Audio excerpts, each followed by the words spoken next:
ज्ञानतिमिरन्धस्य ज्ञानञ्जनशलाकया चक्षुरुन्मिलितं येन तस्मै श्रीगुरुवे नमः।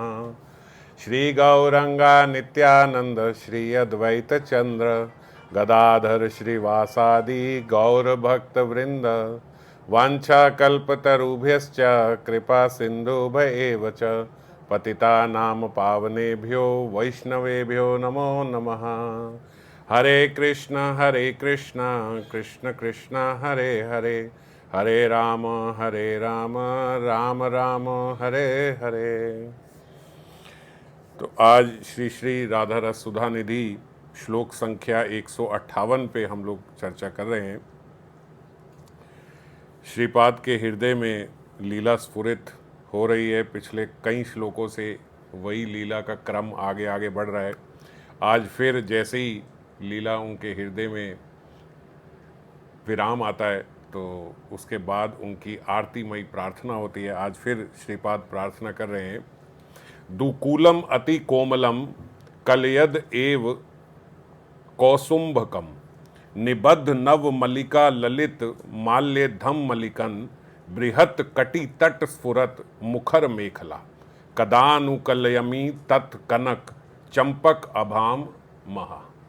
श्रीपाद कहते जिन्होंने अत्यंत कोमल और कुसुम्भी यानी केसर के अरुण वस्त्र, केसर रूपी अरुण वस्त्र, अरुण वर्ण के दुकूल धारण किया है, जिनका जूड़ा नव मल्लिका की ललित माला से निबद्ध है, जिनके विपुल नितंब मुखर मेखला से अलंकृत है, उन कनक चंपक आभ ज्योति श्री राधा को मैं कब प्राप्त करूंगा। जिन्होंने अत्यंत कोमल केसरी अरुण वर्ण के वस्त्र धारण किए हैं। दुकूलम अति कोमलम कल्यद एव कौसुंभकम, और निबद्ध नव मल्लिका ललित माल्या धम्मलिकम, यानी जिनके जूड़े में, जिनकी वेड़ी में मल्लिका के ललित माला बांधी गई है, जिनके विपुल नितंब पर मुखर, मुखर मतलब आवाज करने वाली, मुखर मेखला अलंकृत है। बृहत कटि तट स्फुरत मुखर मेखला कदानुकल्यमी तत्कनक चंपक आभम महा। मैं ऐसी कनक चंपा आभा जिनके भीतर से निकल रही हैं, ऐसी ज्योति को मैं कब प्राप्त कर पाऊंगा। पिछले श्लोक में श्रीपाद ने साधक आवेश में श्री राधा रानी के दास्य की कामना की है। श्रीमद् जीव गोस्वामी कहते हैं, दास्य संबंध प्राप्त होते ही सभी भजनांगों का महत्व संपन्न हो जाता है। पिछले श्लोक में श्रीपाद ने आखिरी में प्रार्थना करी थी कि मैं आपका दास्य कब प्राप्त करूंगा, और यहाँ जीव गोस्वामी के जो जीव गोस्वामी ने अपने भक्ति संदर्भ में लिखा है उसके माध्यम से बाबा बता रहे हैं कि दास्य संबंध प्राप्त होते ही सभी भजन अंगों का महत्व संपन्न हो जाता है। कैसे बोले, जैसे ही दास्य प्राप्त होता है वैसे ही नमस्कार, स्तुति और सर्व कर्म अर्पणम, परिचर्या, चरण स्मृति एवं कथा श्रवण आदि ये सब प्रारंभ हो जाता है। ये सब दास्य भाव के अंतर्गत भी आ जाता है। हमने पहले भी चर्चा करी थी कि जैसे जैसे भाव ऊपर जाते जाते हैं, ऐसे नहीं कि नीचे के भाव लुप्त हो जाते हैं, उनमें नीचे के भाव भी रहते हैं। पर ये सब भाव जो हैं ये ऐश्वर्य में ज़्यादा देखे जाते हैं। ऐश्वर्य भाव की बात है। हालांकि इस ऐश्वर्य भाव को यहाँ पे वैदी भक्ति भी कहा जा सकता है ना। तो कई बारी जो शब्दों का चुनाव होता है उससे कन्फ्यूजन हो जाती है कि अच्छा ये ऐश्वर्य की भक्ति है तो फिर ये वाली भक्ति नहीं है। प्रेमा भक्ति में क्या श्रवण नहीं है, क्या उसमें चरण स्मृति नहीं है, क्या परिचर्या नहीं है, ये सब है, इसमें है। तो इसको कहने का तात्पर्य यहाँ पे ये है कि ये सब वैदी भक्ति की बात है। शुद्ध माधुर्यमय राधा दास्य में प्राण पूर्वक की गई परिचर्या अथवा सेवा की ही प्रधानता है। जब राग मार्ग का भजन प्रारंभ होता है, जब जीव बिल्कुल राग से भजन करना प्रारंभ करता है, तब जैसे हमने पिछले श्लोकों में श्रीपाद ने कहा था ना कि ऐसे भक्त होते हैं कि उन भक्तों को विधि मार्ग तो फिर ध्यान ही नहीं रहता। इसीलिए शास्त्रों में भी ऐसे भक्तों का वर्णन नहीं किया गया। याद है आपको, पीछे एक श्लोक आया था, मुझे संख्या याद नहीं है, उसमें उन्होंने कहा कि ये जो हैं ये तो वेदों में भी इनका वर्णन नहीं किया गया है ना। दो प्रकार से उसकी टीका की गई थी। एक कि उन्हें वेदों में क्या वर्णन है उन्हें उसका ध्यान नहीं रहता, वो उससे ऊपर चले जाते हैं। और दूसरे प्रकार से टीका ये हुई थी कि वेदों में भी ऐसे जो संत महात्मा हैं उनका वर्णन नहीं किया जा सकता। मतलब वो इस चोटी पे पहुंच चुके हैं कि वेदों को पता ही नहीं है कि ऐसे महात्मा भी हैं, ऐसों का वर्णन आया ही नहीं। तो वो कौन से ऐसे भक्त हैं, ये हमने चर्चा करी थी कि जैसे बिल्ली का भी उच्छिष्ट उन्होंने पा लिया, या कहीं जाके हमने चर्चा करी थी कि ऐसे ऐसे टॉयलेट में जाके वो वहाँ पे भजन कर रहे हैं। कबीरदास जी जैसे रहे हैं, वो एक समय पे जब उन्हें लगा कि बहुत लोग मुझे पूछ रहे हैं तो एक वैश्या के पास चले गए हैं और वैश्या के साथ पूरे सारे बाजार में जान के घूमे। क्यों घूमे? ताकि लोग हमारे यहाँ आना बंद कर दें और हम आराम से भजन करें। तो ये सब देखो, ये सब थोड़े ना वेदों में लिखा होता है। जैसे वो निगम बोध, उसमें लिखा हुआ था कि नहीं, है ही नहीं, है ना, ये शास्त्रों में वर्णन ही नहीं है ऐसे भजन का। तो ऐसे कहते हैं कि जो शुद्ध माधुर्यमय राधा दास्य में प्राण पूर्वक की गई परिचर्या अथवा सेवा की, वहाँ पे प्रधानता रह जाती है। फिर उसके बाद जैसे श्रीपाद सरी के जो भक्त हैं, अब ये अपने भीतर जहाँ बैठे हैं वहाँ अपने भीतर बार बार प्रार्थना करते और प्रार्थना के फल स्वरूप लीला का स्फुरण इनके हृदय में प्रारंभ हो जाता। अब कितने समय तक ये लीला चल रही है ये तो यहाँ नहीं लिखा है। जब एक लीला स्फुरित हुई, वो लीला स्फुरित होने का हमारा तो स्फुरण लाने का और विराम करने का समय ज़्यादा से ज़्यादा 40-45 मिनट है, उसी में हम विराम कर देते हैं, है ना, क्योंकि अनुभव नहीं है। अब जब वो जो कर रहे हैं उसमें हो सकता है 2-2 दिन बीत जाते हो, ये लीला स्फुरण में ही 24-24 घंटे बीत गए महाराज, पता ही नहीं लगा। तो इतना तो गुरुदेव बताते कि अपने शुरू के समय में जब वो अपने गुरुजी के काल में आए थे राधा कुंड में, जो हमारे परम गुरुजी हैं उनके समीप आए थे, तो उन्होंने उनको शास्त्र अध्ययन करने के लिए कहा हमारे गुरुदेव को। तो बाबा बोलते कि जब मैं शास्त्र पढ़ने लगता था तो इतनी रुचि हो जाती थी कि जैसे समय देखा तो अभी सुबह के 6 बजे है, और उसके बाद जब पढ़ते गए, जब फिर आंख उठा के समय देखा तो शाम के 8 बज गए। समझ गए? तो कितने 14 घंटे तक पढ़ते रहे, पता ही नहीं लगा। मतलब 14 घंटे बाद ऐसे स्मृति आई कि समय देखें कि कितनी देर हो गई, तो देखा कि 8 बज गए शाम के। हम तो 6 बजे पढ़ने बैठे हैं तो 8 बजे तक 8 बार घड़ी देख लेते हैं कि भाई कितनी देर हुई, क्योंकि कई लोग नियम से पढ़ते हैं, भाई आधा घंटा हमें अध्ययन करना है, ये करना है। ये श्रेष्ठ पद्धति नहीं है, मगर वैदिक भक्ति यही है कि भाई आप अभी नई रुचि बन रही है तो इतना समय देख के आप शास्त्र अध्ययन करो।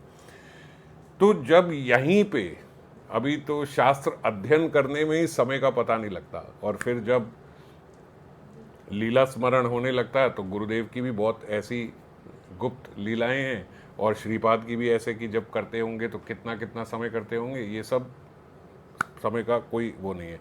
तो जो इतने इतने समय तक कर रहे हैं, अब वो कौन सी तिथि का ध्यान रखेंगे, कौन सी वेदी भक्ति का ध्यान रखेंगे। उन्हें कहो कि आप तो मंगला में आपने तो प्रारंभ किया था, दर्शन आरती बीत गई महाराज, बीच में आप आरती में आए नहीं, आपने तो विग्रह को विश्राम नहीं कराया, आपने तो शाम को उनको उठाया नहीं, आपने तो भोग नहीं लगाया, कैसे करेंगे, है ना, वो है ही नहीं यहाँ पे जो वो कर रहे हैं। तो इसीलिए बोलते नमस्कार, स्तुति, सर्वकर्म अर्पणम, परिचर्या, चरण स्मृति, कथा श्रवण, ये सब दासे में है, ये सब वेदी भक्ति में है, पर कई बार राग भक्ति में ये चीज़ें लुप्त हो जाती हैं। पर हम जैसे साधकों को इसका बहाना नहीं बनाना चाहिए। ऐसे नहीं कि हम तो राग मार्गी हैं भाई, हमें ये सब कथा श्रवण से क्या करना, ये क्या, ऐसा नहीं है। प्रारंभिक अवस्था में, प्रारंभिक अवस्था नहीं, बहुत एडवांस अवस्था तक भी ये वेदी भक्ति साथ में ही चलती है। आज तक किसी ने अपने मन से कि अब मैं राग मार्गी हूँ, अब मुझे विधि भक्ति का पालन नहीं करना चाहिए, ऐसे भक्ति नहीं छोड़ी है विधि भक्ति। विधि भक्ति राग से कितनी बारी छूट जाती है, कुछ नियम छूट जाते हैं क्योंकि वो यहाँ है ही नहीं, क्योंकि ये वेदी भक्ति जो है वो इस देह से उसका लेना देना है, इस देह का साधन है। जब वो इस देह में ही रह रहा तो फिर वो इस साधन क्या करेगा जब वो यहाँ है ही नहीं। यहीं से ऊपर चढ़ाने के लिए थी, जब चढ़ गया तो फिर नीचे की सीढ़ी से ऊपर चढ़ गया तो अब नीचे की सीढ़ी पे कैसे आएगा, है ना। तो ऐसा होता है, तो वो छूट जाती है, वो छोड़ी नहीं जाती ऐसा कह के कि मैं तो राग मार्ग का साधक हूँ, ये सब मेरे लिए नहीं है। तो ऐसी मर्म की परिपाटी वाली सेवा बाबा कहते भगवान के दासों को भी नहीं आती। अच्छा, ये केवल राधा रानी की जो दासी भाव में हैं, जो राधा कैंकर्य में हैं, केवल उन्हीं को ऐसी परिचर्या और परिपाटी आएगी। और भगवान के दास को, जो भगवान के दास भाव में है ना, जो कृष्ण के दास भाव में है, ये कौन है? ये दासी नहीं है, ये सखी है, ये माधुर्य भाव में है। कहने को ये किशोरी जी की दासी है, पर भाव दासे नहीं है, भाव माधुर्य है। वहां पे क्या है, कृष्ण के दासे में भावी दासे है, तो वो अंत तक चलती रहती है यही। क्योंकि क्या है, उनकी साधन भक्ति भी यही है, विधि भक्ति भी है। और राग मार्ग में क्या करना है? राग में भी तो यही करना है। जो चले गए अपने स्वरूप में, तो स्वरूप में भी तो यही करना है, दास्य भाव में। तो इसीलिए बोलते हैं कि ये मर्म की अथवा जो परिपाटी सेवा है, ये भगवान के दासों पे भी संभव नहीं है। मधुर रस के अंतर्गत भाव की सेवा, ये मधुर रस के अंतर्गत है, ये दास्य भाव के अंतर्गत नहीं है। सखी होकर भी दासी, किशोरी जी की सखी है, साख्य भाव भी है। किशोरी जी की दासी अपने आप को समझती है, दास्य भाव भी है। और किशोरी जी के जो माधुर्य संबंध हैं श्याम सुंदर के साथ, उस पूरे माधुर्य का आस्वादन कोटि गुना ज्यादा किशोरी जी इनको कराती है, सो माधुर्य भाव भी है। तभी प्राणों से एक लगती है किशोरी जी के साथ। इसीलिए सेवा के अभाव में वक्ष को चीर देने वाली आरती उठती है।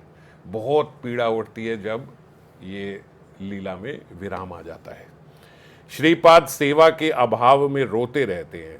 अब उन्हें इसके पश्चात जो ये प्रार्थना कर रहे हैं, उसमें क्या पता लग रहा है कि श्रीपाद को रास लीला का स्फुरण प्राप्त हुआ है। वे इस श्लोक में रास अभिसारिका श्री राधा को परम ज्योति के रूप में देखकर उनका माधुर्य वर्णन कर रहे हैं। हम बार बार देखते हैं कि श्रीपाद ज्योति की बात करते हैं, और जो राग मार्ग के भक्त हैं वो कहते हैं कि भाई आप बार बार ज्योति वाली बात यहाँ पे कहाँ से आ जाती है, हमारी तो स्वरूप की सेवा है ना, तो ये निराकारवादी वाली बातें कहाँ से आ जाती है, हमें तो ज्योति नाम से ही ऐसा होता है कि भाई ये कौन सी भजन की बात हो रही है। ज्योति माता जी के लिए नहीं कह रहे, जो ज्योति हैं, भगवान को जो ज्योति कहते हैं, वो भैया ऐसा लगता है क्यों ज्योति बार बार बोलते हो, ये तो साकार स्वरूप है। तो मैं इस श्लोक में, वे इस श्लोक में श्रीपाद जो हैं, जो ज्योति का अनुभव कर रहे हैं या पहले ज्योति देखते हैं, तो वो क्या होता है, किशोरी जी से इतना प्रकाश निकलता है। कल हमने चर्चा करी थी, लावण्य निकलता है। तो जो वो लावण्य निकलता है, जो उस लावण्य से पूरा ब्रज जो दीप्तमान हो रहा है, वो लावण्य को देख के श्रीपाद उसको बार बार ज्योति के रूप में अनुभव करते कि आह क्या ज्योति है। पर ये ब्रह्म ज्योति वाली ज्योति नहीं है, ये तो चलती फिरती ज्योति है। ये वो है जिनकी हम सेवा कर पाते हैं, है ना। मगर ज्योति ऐसे बोलते हैं क्योंकि वो ये बताना चाहते हैं कि जहाँ किशोरी जी चल रही हैं, किशोरी जी के हम दर्शन कर रहे हैं, उनको देख रहे हैं, तो ऐसे मालूम होता है जैसे एक ज्योति के दर्शन हो रहे हैं। अब कैसे बोले कि उनके भीतर से इतना लावण्य निकल रहा है कि ऐसे लगता नहीं है कि कोई साधारण स्त्री को हम देख रहे हैं, किसी स्त्री मानव को देख रहे हैं, ऐसा लगता नहीं है। इतना प्रकाश उनके भीतर से निकलता है। ये कहते भैया ऐसे जैसे साक्षात सूर्य निकल गया हो, पर सूर्य की किरणें आंखों को चुभती हैं, इसीलिए सूर्य नहीं कह पाते। तो इसीलिए ज्योति ज्योति बार बार वो अनुभव करते हैं कि ये ज्योति है। रास लीला सर्वलीला मुकुटमणि है, अखिल रसामृत मूर्ति रसिकेंद्र मौली किशोर शेखर गोपी जन वल्लभ स्वयं भगवान श्री कृष्ण ही रास के नायक है। जब ठाकुर जी के रास की बात आती है तो ठाकुर जी ब्रज में भी ठाकुर जी हो जाते हैं। तब पहले इनकी भगवान अपी ता रात्रि शरद उत्फुल मल्लिका, फिर जब शुरुआत होती है तो भगवान नाम से पहले होती है। गोपीजन वल्लभ स्वयं भगवान कृष्ण, यहाँ भगवान जैसे ही रासलीला की बात आती है तो पहले एक बार संकेत कर देते हैं कि भगवान है। कोई साधारण मनुष्य की लीला इसको समझ के अपराध न कर बैठना। तथा प्रेम घन मूर्ति महाभाव छवि ब्रज सुंदरियां ही रास की नायिका हैं। इंट्रोडक्शन दे रहे हैं। पहले सबसे पहले जब आता है तो पहले हीरो कौन है, फिर हीरोइन कौन है, और फिर हीरोइन में सर्वश्रेष्ठ सबसे ऊपर इन ब्रजांगनाओं में भी रासेश्वरी श्री राधा ही रास की मूल स्तंभ है। है ना, ऐसे ही आती हैं। जब वो एक पिक्चर शुरू होने वाली होती है तो पहले मुख्य मुख्य नाम आते हैं कि भाई ये हीरो है, ये हीरोइन है। तो रासलीला जब प्रारंभ होती है तो भगवान श्री कृष्ण पहले, किशोरी जी, और फिर सब नायिकाएं, बहुत सारी नायिकाएं हैं, बहुत सारी ब्रजांगनाएं हैं। राधिका आदि लैया कैल रस आदि विलास, वांछा भरी आस्वादिल रसेर निर्यास। श्री कृष्ण ने राधा आदि गोपियों के साथ लेकर रास आदि का विलास किया है।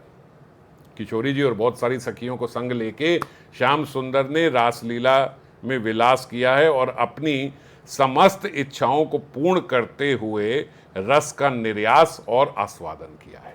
रस बिखेरा भी है, रस दिया भी है और रस का आस्वादन भी किया है।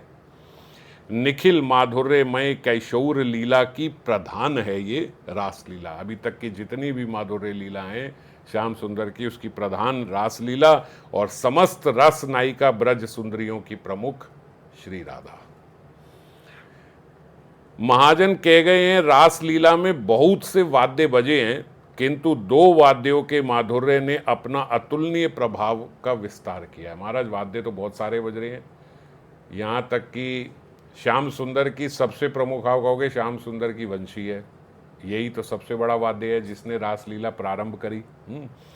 तो उसके बाद बोलते जो मंजरियाँ हैं उन्होंने वीणा भी बजाई, उन्होंने मृदंग भी बजाया। जब इतने बड़े लेवल पे, तो वैसे तो असंख्य हैं, पर कहीं कहीं गणना में बोलते हैं लगभग 300 करोड़ गोपियाँ जो हैं वहाँ पे प्रस्तुत है रास में।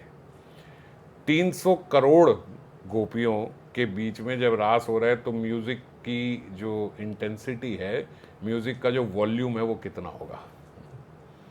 100 लोगों की पार्टी हो तो महाराज इतना म्यूज़िक बजता है कि मोहल्ला सुनता है ना।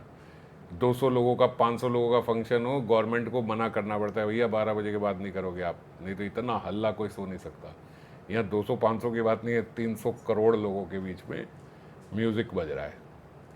और इसमें कितने वाद्य बजे होंगे, कितने मृदंग बजे होंगे। हम महाप्रभु के उसमें देखते हैं कि जब पुरी में जगन्नाथ रथ यात्रा पे चल रहे हैं, 16 मृदंग बज रहे हैं। तो हम लोग बड़े हैरान होते हैं, भाई 16 मृदंग एक साथ कोऑर्डिनेशन करना बड़ा मुश्किल है। एक मृदंग वाला होता है कीर्तन में, चलो अच्छी बात है, 2 मृदंग वाले हो जाते हैं, कोऑर्डिनेशन हो जाता है, मुश्किल है, 2 कोऑर्डिनेशन कर लेते हैं। पर 16 लोग एक साथ मृदंग बजा रहे हो, है ना, कोऑर्डिनेशन मुश्किल हो जाता है। अब यहाँ पे 300 करोड़ गोपियों के बीच में कितने मृदंग बज रहे होंगे कि लाउड वॉइस होनी चाहिए तभी डांस होगा। वो कल्पना के बाहर है कि कितने वाद्य बज रहे हैं, क्या क्या बज रहा है। अच्छा, और फिर कहते हैं अगर किशोरी जी का रास नृत्य करते हुए उन किशोरी जी के जो घुंघरू हैं उसमें से केवल एक घुंघरू निकल जाए तो श्याम सुंदर की वीणा जो है वो फीकी पड़ जाती है कि भैया अब वो ध्वनि सही नहीं आ रही, क्या मिसिंग है, क्या मिसिंग है। केवल एक घुंघरू उसमें से निकल गया है, उनके नुपुरों में से एक घुंघरू निकल गया। तो एक घुंघरू का वाद्य वॉल्यूम क्या होगा, कल्पना के बाहर है। अब बोलते इतने वाद्यों के बीच में केवल 2 वाद्य प्रमुख हैं जिनका अतुलनीय प्रभाव है और उनका विस्तार है। बोले वो 2 वाद्य क्या हैं? श्याम सुंदर के रास चातुर्य की भेरी, श्याम सुंदर के मतलब रास चातुर्य का जो वहाँ ढोल बजाए, और उसके बाद श्री राधा रानी के सौभाग्य की जो दुमदुबी बजी है। दुदुम्बी मतलब जो नगाड़ा होता है। किशोरी जी के सौभाग्य का नगाड़ा बजा दिया क्योंकि श्याम सुंदर बीच में से गायब हो गए, और उसके बाद जब सबने मान लिया कि हाँ जी ये हमारी मुकुटमणि है, सर्व गोपियों में स्थापित कर दिया, तो क्या हुआ, आज उनके सौभाग्य का नगाड़ा बज गया, दुमदुमी बज गई आज तो। और वहाँ उनके रास चातुर्य की, महाराज 300 करोड़ गोपियाँ हैं तो वहाँ ने 150 करोड़ रूप बना लिए कि 2-2 गोपियों के साथ एक कृष्ण, सबको आधे आधे कृष्ण मिल रहे हैं। मतलब एक हाथ पकड़ लिया तो उनको लग रहा है पूरा हमारा ही है, दूसरा हाथ दूसरी गोपी ने धर रखा है, उसने कहा ये पूरा हमारा ही है, और उनको पता नहीं लग रहा है, शेयरिंग बेसिस पे हैं, ये चलाक हैं, देख लेते हैं भैया 150 से ही काम हो रहा है, क्यों बढ़ाए 300 के 300 क्यों करें। तो श्याम सुंदर की जो रस चातुर्य है उसका ढोल, और ये बोले ये 2 वाद्य जो हैं ये सबसे जोर की वजह है। बाकी इतने जो अभी हम चर्चा कर रहे थे बोल रहे वो वाद्य तो फीके पड़ गए इनके आगे जो इनका ढोल बजा है। महारास में पूर्ण चंद्रोदय को देखकर रास विहारी के मन में श्री राधा वदन माधुरी की स्मृति ही विशेष रूप से उदित हुई है। जब उन्होंने देखा कि ऐसा चंद्रोदय हुआ है, ऐसे पुष्प खिल रहे हैं, ऐसी शरद रात्रि है इतनी सुंदर, तो श्याम सुंदर के मन में राधा रानी की मुख माधुरी की स्मृति विशेष रूप से उनके भीतर आई। वे राधा माधुरी के आस्वादन के लिए ही अधीर हो उठे और उत्सव का सौष्ठव बढ़ाने के लिए उन्होंने वंशीनाद द्वारा शत कोटि गोपियों को वहां आमंत्रित कर दिया।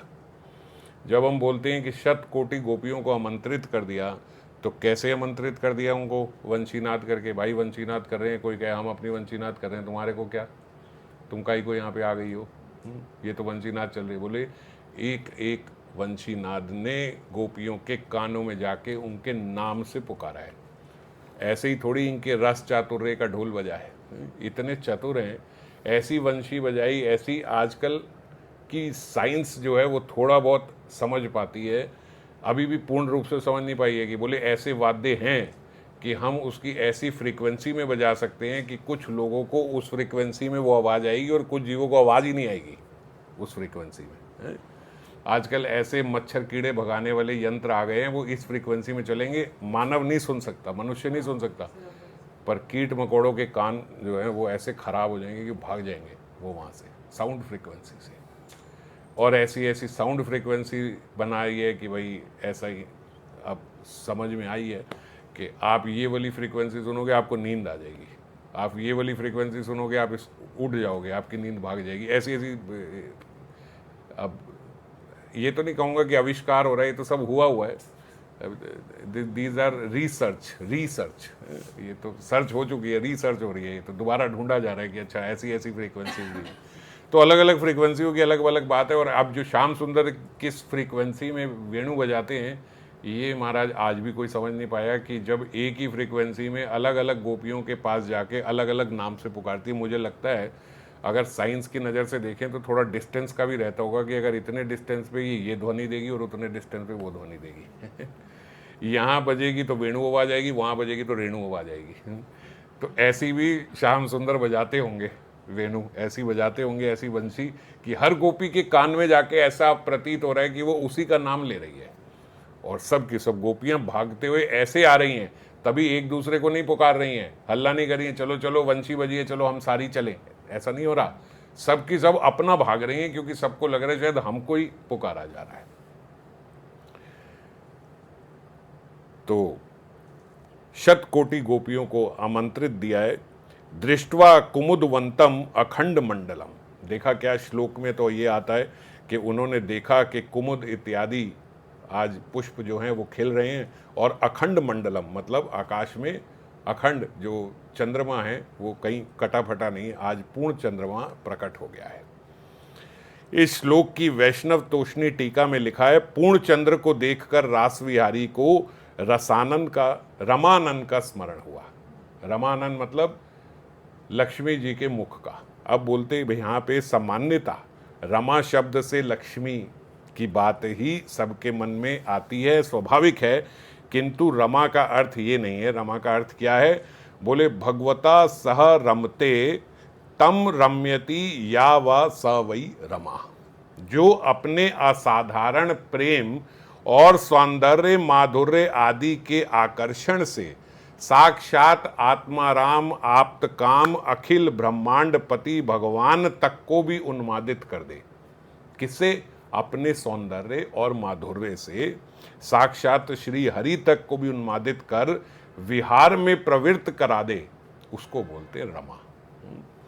ये कौन है? ये आप्त काम है। ये कौन है? ये आत्माराम है। ये कौन है जो किसी के हाथ नहीं आते हैं? आज ये कौन है जो बोले खुद से पुकार रहे हैं आ जाओ आपके साथ हमारे को रासलीला करनी है। तो जो ऐसा उनको कन्वर्ट कर दे, आत्मराम और आप्त काम के हृदय में भी ऐसी इच्छा डाल दे कि महाराज आधी रात को 12 बजे खड़े होके वो बुला रहे हैं कि जल्दी आ जाओ, तो ये जो है ये कोई साधारण नहीं, ये रमा है। स्वयं भगवान ब्रज के नंद नंदन श्री कृष्ण की ब्रज सुंदरियों के साथ प्रेममय लीला तो बाबा कहते सबको ज्ञात है, परंतु उन सब ब्रज सुंदरियों के रूप, माधुर्य और प्रेम भाव के बीच श्रीमती राधा रानी ही सबसे श्रेष्ठ है। इन्हीं श्री राधा से मिलने की तीव्र इच्छा के कारण कृष्ण ने अपनी वेणु वादन यानी वंशी की धुन प्रकट की। जब उस वंशी की ध्वनि सुनकर सब गोपियां वहां पे प्रस्तुत है गईं, एक एक गोपी का नाम लेके पुकारा है, कोई कंफ्यूजन नहीं है कि ये कैसे आ गई, ये कैसे आ गई, ये कैसे, कुछ नहीं है। सबरी गोपियों को नाम ले लेके सबके कानों में पुकारा गया। तब भी कृष्ण का हृदय केवल श्री राधा से मिलने के लिए ही ललायित है। अभी किशोरी जी नहीं आई हैं, मेन हीरोइन अभी आई नहीं, मेन नायिका अभी वहाँ आई नहीं, बाकी सबरी गोपियाँ वहाँ पे आके प्रस्तुत हो गई। क्यों? क्योंकि सब ऐसे ही आ गई, जैसे थी वैसे आ गई, कुछ श्रृंगार हुआ नहीं हुआ। विस्तृत रूप से वर्णन है इसका, भागवत में कभी भागवत चर्चा करेंगे तो आराम से डिटेल में करेंगे। तो सब की सब भागती हुई वहाँ पे आई। इसलिए उन्होंने जब देखा कि अभी किशोरी जी नहीं आई हैं तो अन्य गोपियों के प्रति थोड़ी सी शिथिलता दिखाई, थोड़ी उदासीनता हो गई। तभी जब सब गोपियां वहां पे आईं तो बोलते स्वागतम वो महाभागा प्रियम किम कारवाणी व ब्रजस्या नाम मई काचिद ब्रूता गमन कारणम। भैया बहुत अच्छी बात है, स्वागत आपका, बहुत बहुत स्वागत, स्वागतम वो महाभागा, आप यहाँ पे आई, वेरी गुड। प्रियम किम करणिम वाह, भैया ये बताओ आपके यहाँ आने का कारण क्या है, ये तो बताओ, बहुत अच्छी बात है आप आए। सबसे ज़्यादा कौतुकी अगर इस जगत में कोई है तो वो कृष्ण है, उनसे ऊपर कोई हो नहीं सकता। आधी रात को 12 बजे निर्जन वन में, अंधेरे में बंसी बजा के, कानों में पुकार पुकार के घर के अंदर से एक ब्रज सुंदरी को निकाल के ला रहे हैं। और जब वो वहाँ पे आ जाती है तो वहाँ पे उनसे आके पूछते हैं वेलकम, आप यहाँ पे आई, पर क्यों आई? आपका यहाँ आने का कारण क्या है? आप ये बताओ कि सब ब्रज में ठीक तो है, ब्रजस्या नाम मई कच्चिद, सब वहाँ सही है, सब ठीक था। ऐसी क्या आफत आ गई जो रात को 12 बजे यूं भाग के उल्टे सीधे वस्त्रों में यहाँ पे पहुंच गई है? ब्रूता गमन कारणम, मुझे जल्दी से बताओ आपके यहाँ आने का क्या कारण है। और तो और उन सबको फिर क्या धर्म होता है वो सब समझाने लगे। भैया स्त्री का धर्म क्या होता है? भर्तु शुश्रु नाम स्त्री नाम परा धर्मा ही अमाया तत्व बंधु नाम च परिजनम कल्याणा च। क्या अपने परिजन, अपने बच्चों का कल्याण का सोचना चाहिए और उनका अनुपोषणम करना चाहिए। आपको तो इस समय वहाँ रहना चाहिए, सास ससुर की सेवा करनी चाहिए, पति को छोड़ के निर्जन स्थान पे नहीं आना चाहिए। आपके बच्चे अगर जग जाएंगे उनका क्या होगा, उनका ध्यान रखना चाहिए। जो वो महाराज सब बोल दिया। पति का त्याग ऐसे नहीं किया जाता। पति चाहे कैसा भी हो, चाहे रोगी हो, चाहे आपका ध्यान ना देता हो, चाहे कैसा हो, तब भी स्त्री को पति के संग ही रहना चाहिए। आपने ये धर्मयुक्त कार्य नहीं किया, इस समय आप कैसे आ गई निर्जन स्थान में, सब बोल डाला। सारा गृहस्थ जीवन का पूरा धर्म बता दिया उनको कि ये स्त्रियों का धर्म होना चाहिए। गोपियों को महाराज गुस्सा तो बहुत आई कि क्या बोले जा रहे हैं, ये अभी बुला रहे हैं और ये करें। अब ऐसे में क्या होता है, जब इस प्रकार की बातें होती हैं प्रेमी और प्रेमिका के बीच में, तो क्या समझती है प्रेमिका कि जरूर कोई बात हुई है, आज नाराज है। ये जो इतनी उल्टी सीधी बातें कर रहे हैं समझ में नहीं आ रही। आज से पहले तो हमारा ऐसा कुछ था नहीं। और जब आज देखो कि कोई रात को 12 बजे किसी को पुकार रहा है और वो भी आ रही है, तो पहले कुछ तो संबंध रहा होगा महाराज, ऐसे तो कोई आ नहीं जा रही है। तो जब कोई संबंध से बुलाया जा रहा है, कोई प्रीति से बुलाया जा रहा है, और वो भी ऐसे सीक्रेटली बुलाया जा रहा है, और वो आ रही है और फिर आके पूछ रहे हैं कि आप यहाँ क्यों आ रही? टाइम पास कर रहे हैं। किशोरी जी आई नहीं है, टाइम पास करें, क्या करें? तो और गोपियों को बहुत गुस्सा आ रहा है, आंसू भी आ रहे हैं, होठ कांप रहे हैं, बोल रहे हैं उनके भीतर से एक ऐसे हो रहा है कि क्या इनको बोलें अब इस समय जो ये कर रहे हैं। और फिर जब उन्होंने सब बोल दिया, सबरा भाषण दे दिया, लॉजिकली सारी बात सही है, शास्त्र बात है सारी, सबका सब जो धर्म समझा रहे हैं। ये सुखदेव गोस्वामी कहते हैं कि उनके भीतर से अश्रु निकल रहे हैं, एकदम जलते हुए अंगार की तरह। ऐसे अश्रु निकल रहे हैं कि काजल जो है वो पूरा पुछ के नीचे गालों से निकल रहा है, तो सब की सब लालिमा लेते हुए, और महाराज उनका कुमकुम कुचों से लेते सब नीचे बह रहा है, क्योंकि एकदम गर्म पानी निकल रहा है, तप रहा है। और वो नीचे देख के बस खुरेदे जा रही हैं जमीन कोई की, और तो कुछ मिल नहीं रहा, तो अपने पाँव के अंगूठे से जमीन को खुरेद रही हैं कि क्या बोल रहे हो। जब बोल लिया तो बोले बोल लिया, सारा धर्म समझा लिया, अब ये बताओ समस्या क्या है, क्यों ये सब बातें बोल रहे हो, क्या हो गया ऐसा जो ये सब बातें बोल रहे हो। क्या हम नहीं जानती हैं कि सबके भीतर आप ही हो। जो आप बोल रहे हो कि बच्चों का ध्यान रखो, पति का ध्यान, ये सब बातें बोलना नहीं चाहती थी। प्रेम में ये सब बातें आनी नहीं चाहिए जो यहाँ पे ब्रज का भाव है, मगर अब आप जब ये सब बातें कर रहे हो तो महाराज गोपियों ने भी सब बात बोल के मानो हम लोगों को भी क्लियर कर दिया कि ऐसा नहीं है कि गोपियों को भी कहीं पता ही नहीं है पीछे से। इसीलिए भगवान अपिता रात्रि, पहले भगवान बोल दिया, और इसीलिए गोपियों ने भी पहले स्पष्ट कर दिया कि तुम जो बोल रहे हो अपने पति के पास रहो, तुम जो बोल रहे हो सास ससुर की सेवा करो, तुम जो बोल रहे हो बच्चों का ध्यान रखो, तो उन सबके भीतर कौन है? कौन है उन सबके भीतर? उन सबके भीतर तुम ही तो हो। और जब तुम ही प्राप्त हो गए तो फिर और किसका ध्यान रखें हम? क्या तुमसे ऊपर कोई है पाने को?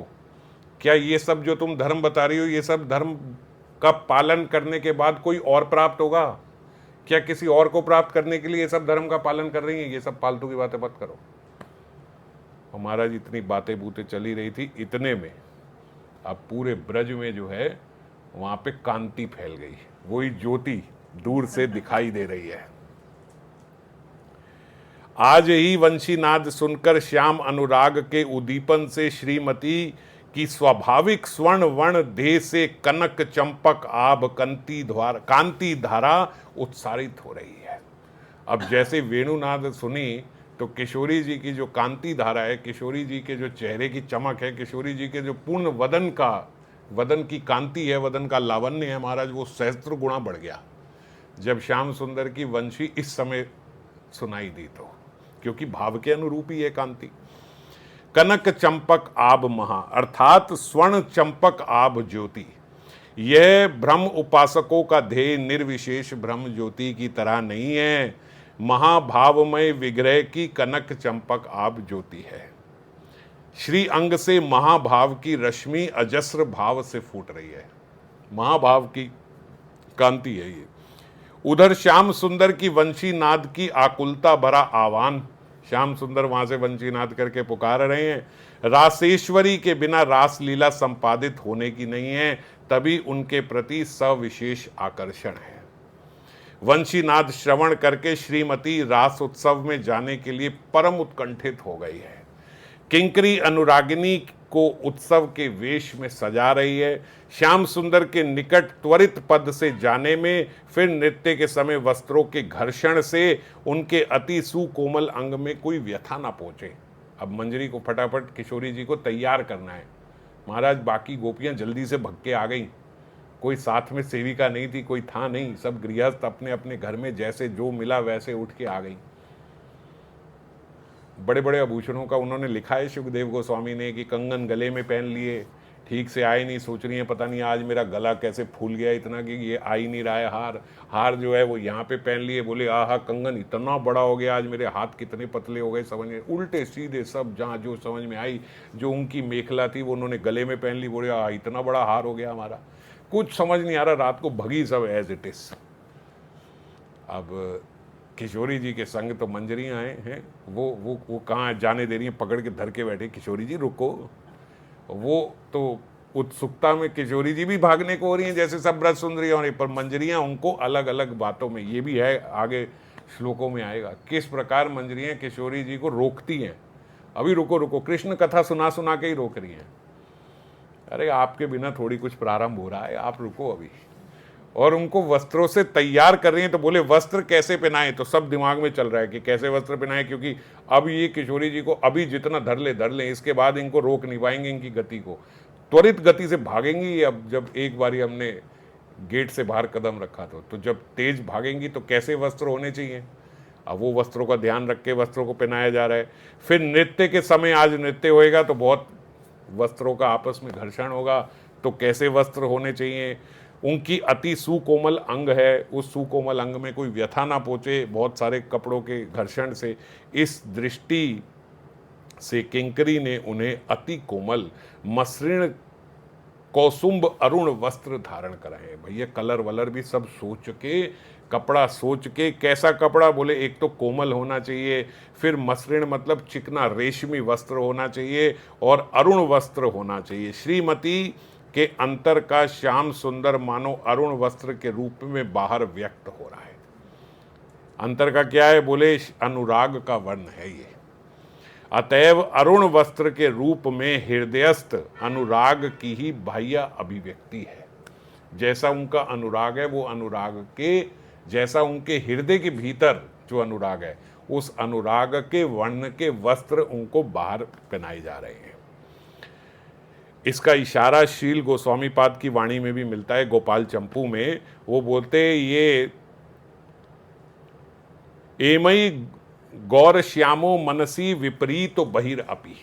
ये जो गौर श्याम हैं, ये जो हैं उससे विपरीत वस्त्र पहनते हैं। क्यों पहनते हैं? बोले जो बाहर से गौरी है उनके भीतर श्याम है, और जो बाहर से श्याम है उनके भीतर गौरी है। श्याम सुंदर के भीतर किशोरी जी हैं और किशोरी जी के भीतर श्याम सुंदर हैं। इसलिए किशोरी जी श्याम सुंदर के वस्त्रों का, श्याम सुंदर के वर्णों का वस्त्र पहनती हैं नीले रंग का, और श्याम सुंदर जो हैं वो किशोरी जी के वर्ण के वस्त्र पहनते हैं, यानी पीतांबरी। वस्त्रों नील और पीत वस्त्रों के रूप में उनकी हृदयस्थ वस्तु की बाह्य अभिव्यक्ति हुई है। प्रेम से ही मूर्ति का भेदत्व और अभेदत्व प्रकट कर आविर्भूत हुए हैं। यानी ये राधा, श्री राधा और कृष्ण प्रेम की ही शक्ति से कभी दो रूपों में और कभी एक रूप में प्रकट हो जाते हैं। प्रेम की ही मूर्ति हैं और प्रेम के ही शक्ति से भेदत्व और अभेदत्व प्रकट करके आविर्भाव होते हैं। कभी भेद हो जाता है, कभी दो हो जाते हैं, और कभी अभेदत्व हो जाता है। गौर सुंदर आए हैं, श्रीमन महाप्रभु, अभेदत्व हो गया। राधा कृष्ण बने हैं तो भेदत्व हो गया, दो हो गए, है ना। अपने ही प्रेम के अनुरूप कभी दो हो जाते हैं और कभी एक हो जाते हैं। और फिर विलास में भी ऐसे हम देखते हैं कि विपरीत विलास हो रहा है और ये सब हो रहा है। किंकरी ने नव मल्लिका की ललित माला से श्रीमती का धम्मिल अथवा जूड़ा बांध दिया है, जिसके परिमल से मधुसूदन प्रमत्त हो उठेंगे। क्यों मल्लिका माला की पहनाई जाती है उनके उसमें? क्योंकि उसकी खुशबू से श्याम सुंदर रूपी भंवरा जो है वो प्रमत्त हो जाएगा। इसीलिए यहाँ पे श्याम सुंदर को मधुसूदन बोला गया है। पर्पसली बोलते हैं हर नाम मधुसूदन, इसलिए क्योंकि वो उन पे प्रमत्त हो उठेंगे उसकी खुशबू से, उसके परिमल से। उसने श्रीमती के विशाल नितंबों पर मुखर मेखला पहनाई है। आज श्याम सुंदर के साथ ईश्वरी का महामधुर रास नृत्य होगा। इसीलिए कौन सी? बोलते मुखर मेखला। आज ज़्यादा घुंघरू वाली, ज़्यादा आवाज़ करने वाली नहीं, तो रात्रि के समय जब अभिसार को जाते हैं तो ऐसी मेखला पहनाई जाती है जो ध्वनि ना करे, पता ना लगे कि किशोरी जी निकल रही हैं, तो बांधे जाते हैं कि कोई घुंघरू बजे नहीं। नूपुर ऐसे पहनाए जाए कि कोई नूपुर बजे नहीं घुंघरू। आज कैसे पहनाए गए हैं? आज बोले मुखर मेखला पहनाई गई है, क्योंकि आज तो जब रास नृत्य होगा तो खूब आवाज होनी चाहिए। मणिमय मेखला के रव से दुर्दांत नायक के मन को मत करना होगा। दुर्दांत नायक ये कौन है?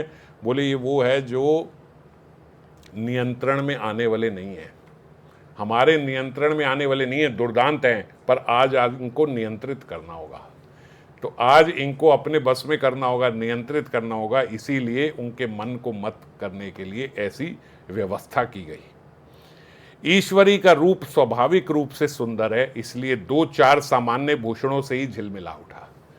किशोरी जी को तो वस्त्र और आभूषण बोले इसलिए पहनाए जाते हैं कि थोड़े उनकी आभा को ढक लिया जाए। रात को कितनी बारी उनको डार्क नेवी ब्लू कलर के, ब्लैक कलर के वस्त्र ऐसे पहनाए जाते हैं कि किशोरी जी की आभा थोड़ी कम कर दी जाए। भैया रात को पता न लगे किशोरी जी निकल रही है, नहीं तो हमारे रात में ही दिन हो जाएगा, सबके सबको पता लग जाएगा किशोरी जी निकल गई हैं। और किशोरी जी भी उस समय भयभीत अवस्था में निकलती हैं, तो बोले आभा थोड़ी कम हो जाती है। वह शोभा देखकर दासी आत्महारा हो रही है। श्रीपाद जो दासी के रूप में देख रहे हैं, आत्महारा हो रहे हैं किशोरी जी का। अब वो स्वरूप देख के जब अब वो तैयार हो गई और 2-4 सामान्य भूषणों से ही देखते हैं कि इतना झिलमिला उठा है उनका रूप, आहा, ये देखकर आत्महारा हो रहे हैं। और देखते देखते ही सहसा श्रीपाद की स्फूर्ति में विराम आ गया। श्रीपाद